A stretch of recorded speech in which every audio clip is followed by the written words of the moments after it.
Now, it wasn't just, Donald Trump wasn't just fighting with China. He was also fighting with the chairman of the Federal Reserve, Jerome Powell. In fact, Trump said that the Federal Reserve at one point was a greater threat to the US than China. And he called what the Federal Reserve doing loco. So what was he referring to? Well, you can see from this chart, the green line ratcheting up is the overnight Fed funds rate, overnight interest rates. And the US Federal Reserve was increasing rates last year. They increased them 4 times. And with that, you see that white line moving up. That's financial conditions. That meant as they were moving up interest rates, it was tightening financial conditions in the US, which was slowed the economic growth and threatened to undo all the benefit of the Trump tax cuts. And for a president looking to be reelected in 2020, this was catastrophic. So in fairness to Trump, he had a point, though, because when the Federal Reserve was raising rates, at the same time, global growth was slowing.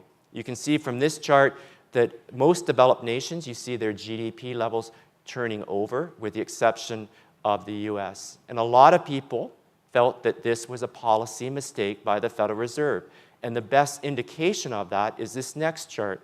Because what this shows, it's showing the 5-year Treasury yield less the 2-year Treasury yield over time.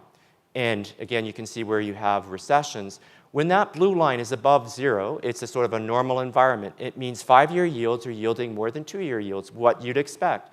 When the line is going down, it means the spread between the two is narrowing. The yield curve is flattening. When it's below 0, it's a very unusual situation. It means 2-year yields are greater than 5-year yields.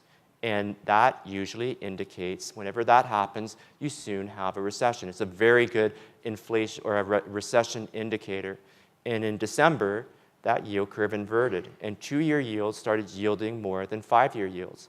And a lot of people felt that was a cry from the market for the Fed to stop raising rates.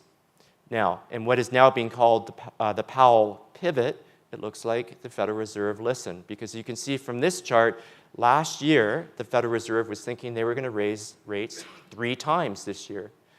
Just before in December, they were down to 2, but they're still going to raise 2 times and once in 2020. Right now, they're saying they're not going to raise rates in 2019, maybe once in 2020. What does the market think? The market thinks they're actually going to cut rates this year. So that's a dramatic change. Who's right? Is the Federal Reserve done raising rates? Could they cut rates? Donald Trump would like to see them cut rates by 50 basis points. But one thing the Federal Reserve has to be wary of is this next chart. And so what this chart is showing you is the red line is the unemployment rate in the US, which is now 3.8%. The lighter blue line is called the natural rate of unemployment. It's the equilibrium rate in the economy that is neither inflationary or deflationary. When the red line goes well below that natural rate, it's typically, again, it's a good inflation indicator. And the reason for that is it's showing the economy running too hot. The labor market is running too hot, leads to higher inflation and tighter monetary policy, which drives the economy into a recession.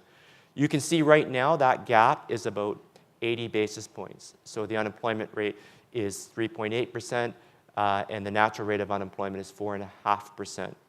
The concern is, with unemployment right now at almost a 50-year low, you have to go back to the late 60s to see an unemployment rate this low. The Wall Street Journal believes that you only need to create 50,000 new jobs to meet population growth in the US. And the US is likely to increase job growth well in excess of that. That means that gap is going to go even higher